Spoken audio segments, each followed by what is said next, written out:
Bonjour, bienvenue sur notre chaîne YouTube Pousse d'Acacia. Je suis Nadège, créatrice d'un amour au naturel. Aujourd'hui, je vais vous présenter une vidéo dans laquelle je vais vous donner des astuces pour accompagner avec bienveillance la colère de nos enfants. Déjà, ce qu'il faut savoir, c'est que le cerveau des enfants est immature et que du coup, ça ne lui permet pas de gérer calmement ses émotions et ce qu'il se passe à l'intérieur de son corps. Donc, il est vraiment important que l'adulte accompagne l'enfant dans la gestion de ses émotions et lui permette de lui donner des outils qui petit à petit l'amèneront à être autonome face à la gestion de ces émotions-là. Il est important également donc de prendre toutes les émotions en compte et de toutes les accepter, dont celle de la colère, même si ce n'est pas toujours évident pour l'adulte. Pourquoi ? Parce que face à une frustration, un enfant va exprimer sa colère. Et comme nous le dit Isabelle Filiosa, la colère va alors devenir réparatrice par rapport à cette frustration.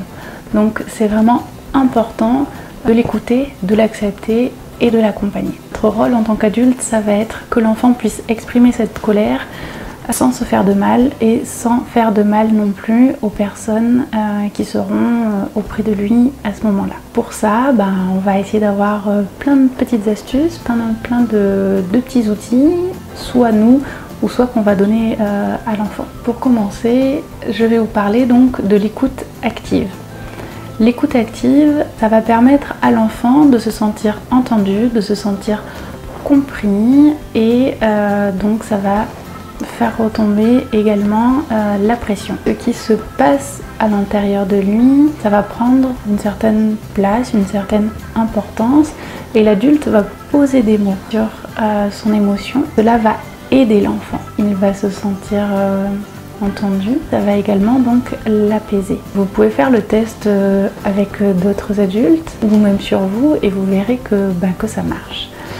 C'est-à-dire qu'un enfant qui a été frustré parce que on lui a dit non écoute ce jouet là au magasin je ne te l'achèterai pas parce que voilà, on donne toujours une explication à l'enfant. En revanche, je comprends que tu sois en colère et tu as le droit d'être en colère. Je sais que ce jouet te plaît parce que c'est vrai qu'il est intéressant parce que l'enfant, il va se sentir compris. C'est tout ce qu'il attend en fait. Il attend d'être compris et d'être entendu. Et à partir du moment où ce besoin-là est comblé, bien souvent, et ça a été testé et approuvé à la maison, la pression retombe comme ça, comme par magie, et hop, il va porter son attention sur autre chose, et il va passer à autre chose. Et la colère, elle se sera passée plus vite, et mieux aussi. Ensuite, autre astuce, ça va être de vous munir d'un coussin de la colère. Donc un coussin de la colère, ça peut soit tout simplement être un coussin lambda que vous avez à la maison, sur le lit, sur le canapé, peu importe. Soit ça va être vraiment un coussin spécifique que vous allez dédier à ce moment-là. Et puis vous pouvez, je sais pas, l'agrémenter en y dessinant un petit visage, le mettre dans un coin bien particulier de la maison, dédié aux émotions. Et puis je sais pas, sur les murs, vous accrochez des petites affiches avec des visages représentant les différentes émotions. Et puis sur ce coussin, l'enfant il va pouvoir taper, il va pouvoir le mordre, il va pouvoir crier, enfin vraiment il va pouvoir se défouler et l'évacuer aussi physiquement. Parce que y a des enfants qui ont besoin de l'évacuer physiquement. Ensuite, donc autre astuce pour évacuer la colère, ça va être de la dessiner ou de l'écrire. Donc hop, on donne une feuille et une jolie boîte à crayons à ses enfants. Et puis, du coup, ils vont pouvoir se laisser aller, ils vont pouvoir dessiner, gribouiller s'ils en ont envie. Et ensuite, une fois qu'ils ont fini, cette feuille de papier, ils peuvent la chiffonner, ils peuvent la jeter, ils peuvent en faire des confettis, ils peuvent la piétiner de façon, à vraiment sortir tout ça. Ensuite, autre astuce, ça va être de vous munir de la roue des choix de résolution des problèmes. Donc moi, je vous en ai déjà parlé sur le blog. D'ailleurs, vous en avez une en téléchargement dans un de mes articles. Et je vous mettrai le lien en bas de la vidéo. Soit vous pouvez la télécharger, soit vous pouvez la créer vous.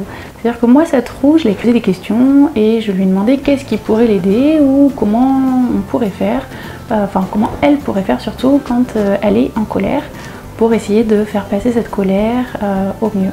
Qu'est-ce qu'il en ressortait? Je crois qu'il en ressortait justement les dessins, le fait de souffler, le fait de crier, le fait de courir.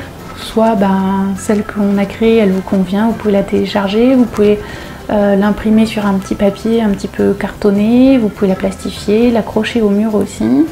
Et puis voilà, quand vous sentez votre enfant pas très bien, oui, je vois quelque chose qui va pas, qu'est-ce qu'il y a, qu'est-ce qui se passe, tu es en colère, quelque chose qui s'est passé, qu'est-ce qu'on fait? Tu veux qu'on regarde sur la roue? Et puis du coup l'enfant choisit, il va choisir comment s'approprier cette colère, comment la gérer.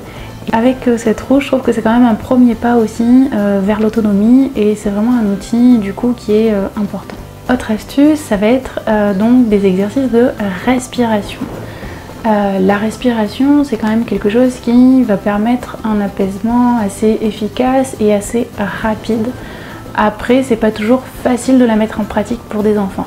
Donc si vous en avez un enfant qui est quand même qui a l'habitude un petit peu voilà, d'utiliser la respiration, vous pouvez lui dire voilà, je suis là, on respire ensemble, on se regarde droit dans les yeux, allez, on le fait.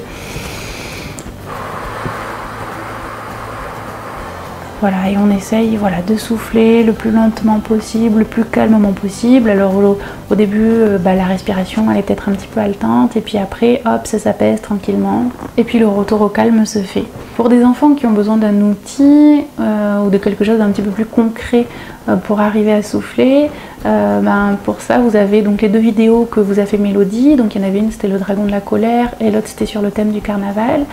Et puis du coup ça permet à l'enfant d'apprendre à souffler de façon plus ludique. Puis quand il n'en a plus besoin, du coup vous pouvez repasser à cet exercice là en étant face à face pour que vraiment l'enfant concentre son attention sur ce qu'il fait, sur lui ou du coup sur vous, mais vraiment d'arriver à faire abstraction de tout ce qu'il y a autour. Ensuite, autre astuce, vous avez donc des bouteilles de retour au calme.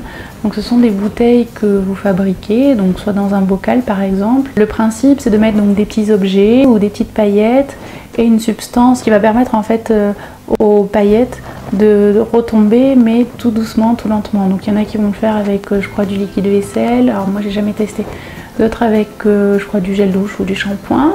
Après vous pouvez colorer cette substance là en rouge, en bleu, comme l'enfant en a envie. Donc du coup c'est quelque chose que vous pouvez fabriquer ensemble avec lui et ensuite une fois qu'elle est bien fermée, c'est très important, vous la secouez, vous la remuez, vous la posez sur une table et puis l'enfant, il va porter son attention et son regard sur ces petits objets qui sont en train de descendre lentement et du coup ça va également l'apaiser et l'aider à retrouver son calme, d'où son nom, la bouteille de retour au calme. Autre astuce, ça va être de vous munir de cartes avec des visages ou des figurines d'émotion ou encore de petites figurines que vous aurez fait vous, cousu vous ou acheté, j'en sais rien, comme vous voulez. Donc moi ce sont, hop, je les attrape toutes, des figurines que ma belle-mère nous a fait. Et j'avoue que je la remercie parce que déjà elles sont sublimes, mais en plus c'est vraiment un petit plus je trouve dans le quotidien. Par exemple pour un enfant qui a du mal à s'exprimer aussi ou à dire avec ses propres mots ce qui se passe à l'intérieur de lui, comment il se sent, ça peut être vraiment important de lui dire voilà, va chercher la figurine, je vois bien qu'il y a quelque chose qui ne va pas, qu'est-ce qui se passe? Et puis, carton rouge, je suis en colère. Ok. Alors qu'est-ce qu'on va faire? Puis après, hop, on cherche des solutions ensemble. L'intérêt en fait aussi de ces petites figurines ou des cartes, il y a plein de choses qui peuvent se trouver, c'est que vous pouvez dans le quotidien faire des jeux. Par exemple, hop, on les met dans un sac, il y en a un qui pioche la figurine, c'est le seul à voir laquelle, hop, j'ai pioché le jaune c'est la joie, et puis ensuite il va mimer à son frère, à sa soeur, à ses copains, à ses copines, à son papa et sa maman, la joie ou quelque chose qui le rend heureux, et puis les autres donc, doivent deviner l'émotion qu'il a tirée au sort. Donc ce petit exercice il permet aussi à l'enfant de mieux connaître les émotions, de connaître leur nom, puis de savoir qu'est-ce qui se passe quand on est heureux, c'est comme ça, quand on est triste, c'est comme ça. Et du coup, quand après l'enfant ressentira une de ces émotions, il sera un petit peu plus à même de pouvoir les exprimer. Donc tout ceci, c'est toujours dans le but de le rendre le plus autonome possible face à la gestion de ses émotions. Bien évidemment, toutes ces astuces sont à adapter en fonction de l'âge des enfants qui sont auprès de vous. Une dernière astuce qui a son importance, ça va être le câlin. De faire un gros câlin de 20 secondes dans les bras de papa, de maman. Ça va permettre de déclencher en fait l'hormone du plaisir, l'ocytocine, et du coup de pouvoir apaiser cette colère. Donc ça, c'est vraiment quelque chose qui marche, quelque chose qui n'est pas forcément évident au début, de pouvoir entrer en contact avec l'enfant en fonction de, de la façon avec laquelle il va exprimer sa colère. Mais ce qui est sûr, c'est qu'au bout de 20 secondes, il y a ces hormones qui se déclenchent et tout ce qui s'ensuit, c'est-à-dire tout l'apaisement et tout le calme qui vont arriver avec. Ensuite, vous avez également plein de livres, d'ouvrages, d'albums jeunesse sur les émotions. Je ne peux pas vous parler de tout aujourd'hui. Si vraiment ça vous intéresse et que vous avez envie que je fasse une vidéo spécifiquement sur les livres traitant des émotions, il n'y a aucun souci, vous me laissez un petit commentaire en bas de la vidéo et je me ferai un plaisir de vous en faire une. J'espère que cette vidéo vous aura été utile, qu'elle vous aura permis d'avoir des petits outils en plus pour accompagner vos enfants. Et puis n'oubliez pas de nourrir la girafe qui est en vous. Vous pouvez rejoindre le groupe Facebook Pousses d'Acacia pour pouvoir échanger avec le reste de la communauté. Et je vous dis à très bientôt. Au revoir.